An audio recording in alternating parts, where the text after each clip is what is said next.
Welcome back to Will's Watering Hole. Today I'll be heading over to the brook. I'm at a different location this time, and hooked up today I have a Blue Fox Vibrox silver lure and 2 split shot sinkers. It's around 10 in the morning, almost that. This is like the recommended time to go fishing, so I'll see if I can get anything. Should actually be pretty quiet compared to going to the river. Alright, so we are here now. That's a big goose. They're over there. Let's hope they don't come over here. Those guys are jerks.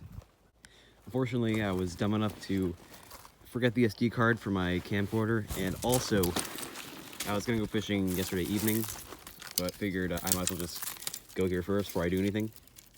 So I put it in my bag, but I forgot it was turned on. So when I went to go check it this morning, it was really low battery. I can grip the phone while I cast, but I just did it and I got a bird's nest somewhere.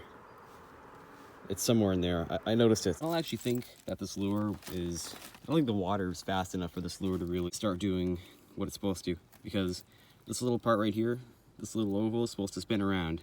And it tempts the fish that way. But the current is so weak here that it's just staying in place the whole time. And I don't believe I've ever really said it before. But if you notice something like that on your line, you see that little loop right there? Don't keep casting after you notice that.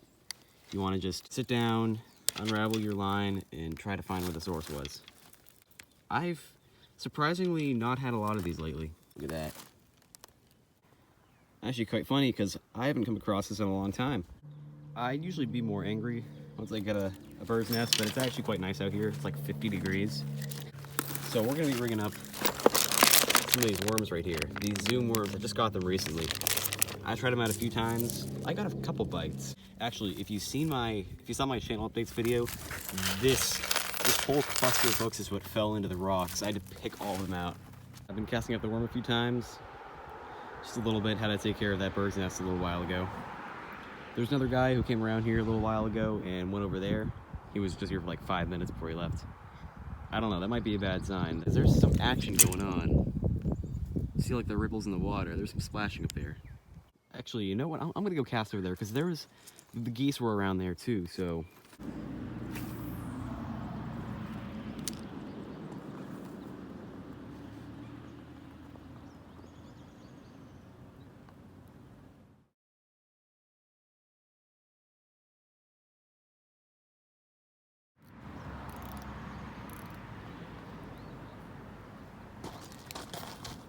So fish on right there. All right, there's some action over there.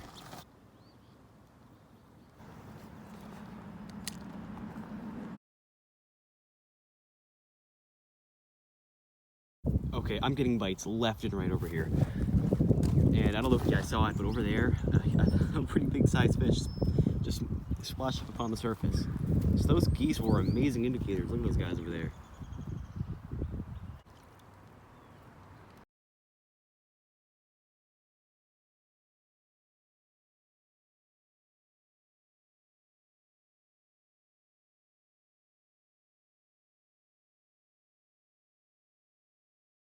And at times even, like, I was fishing over here a couple of years ago, and I thought I had a massive snag on one of the rocks down really hard to demonstrate, and I reeled in slowly. I eventually got it unstuck, and no, I can't coming up was a massive very trout. Slowly, and I jerked off to the side. Happened again with a bass. That was probably like the best day I had fishing here. And the funny thing is, I haven't really shown it much on this channel yet since it's still before season. But actually, I used to be basically what really I'm doing is that I'm reeling in very slowly, at least when I was younger, because usually when you hook the fish, especially those lures that have 3 hooks attached to them at once, and the barbs, they can get really difficult to unhook them. And I do strictly catch and release because I don't have a cooler, I don't know how to gut a fish.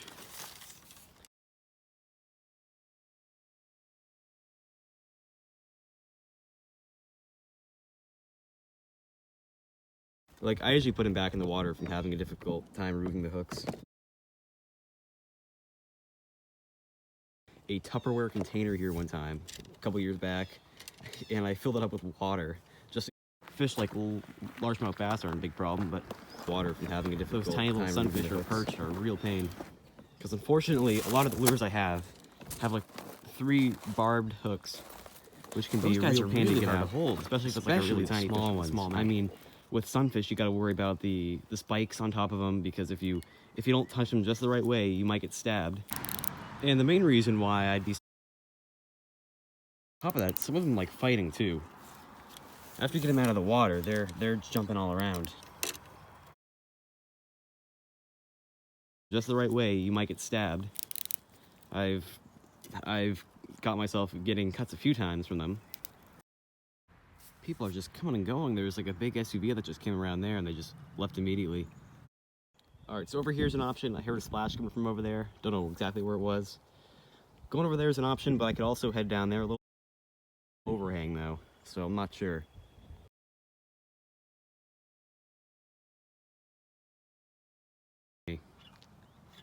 I got snagged pretty badly. I adjusted the hook to make it a little bit better. As soon as I do that, I grab my stuff. My pole's like way over there. It's not going anywhere though. Once I hook like the other time we get out of here, bites it and starts pulling it away. But usually some vigorous pulling will get it out of there, but not this time. I might like move.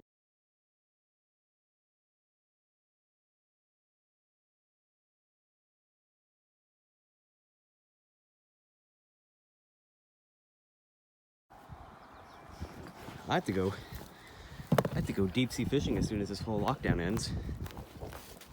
Like there, we got a definite chance of catching stuff. Whole cooler full of mackerel. Well, last time I went, there'd be these random waves of just so many mackerel. It went like that way, so it had a very strong taste too. They like head over that way. Maybe I can. Fortunately, find a way to get it unhooked. I went with my dad.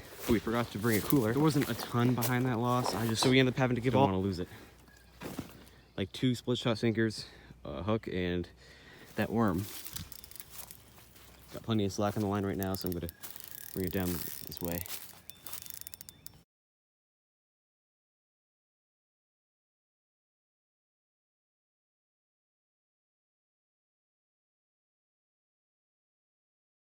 After some pulling, I was able to retrieve my line, but not. Okay, I'm gonna slip off. I lost the line here, and I'm gonna start pulling on it, see if I can get it. I would do it with the rod, but I don't want to lose it.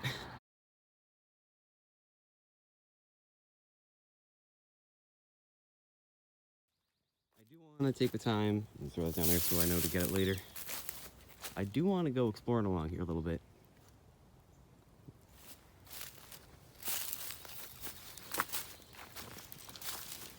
See if there's any potential fishing spot we can find.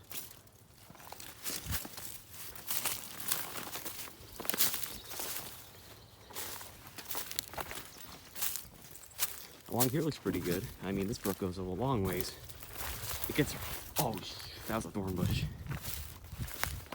It gets really thin at some part, yeah. I might have to go kayaking down here.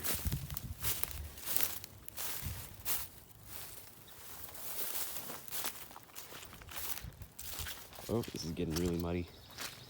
I have to slip into the water. Yeah, there's no way somebody's gonna go around there and take my stuff. If I jump or the water level goes down, I can get across here. There's no way I can jump though, right now. But yeah, there's a lot of spots up there. I mean, we're pretty far. This one's probably going up the same day. It's April 12th today. Go to their property. And I'm gonna be going to the river later today once I get home. Yeah, it's looking pretty nice. We might have to. Yeah, we'll try going kayak and maybe go down have Brandon come along with us. Okay, jeez. Oh, that's a spider. Get that thing off me. Okay. Wait, did I even go this way? Oh yeah, I did. This is where I ran into that thorn bush. Oh, this is just pleasant.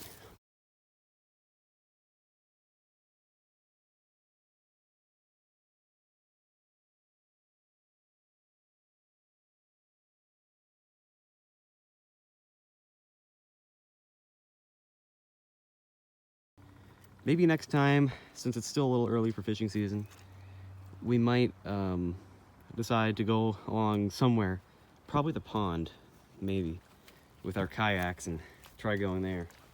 and perhaps I definitely want to have Brandon along to that. By the way, go check out his channel. I'll leave it in the description. Brandon's Fishing Life. I don't know. We'll have to It's see. a new channel he's got. I don't know about fishing. He's got going. There's probably a lot of hooks down below that he wants to build. So let's go. Let's go back and get it.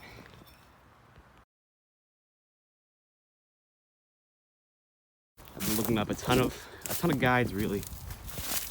I'm trying to find out exactly what to do during this time of year. Because I just realized I dropped like a whole ton of line apart there. from this channel, I've only had experience in the summer.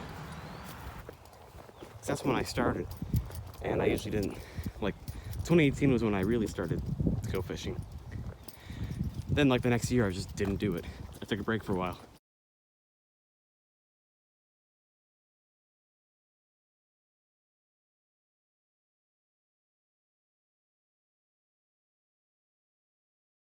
Might as well make it a fishing YouTube channel. And here we are today. And then I think like I had the fishing stuff, might as well do it. And I was like, why not create a channel about it? I always wanted one. I just wanted to have my own YouTube channel, so I figured.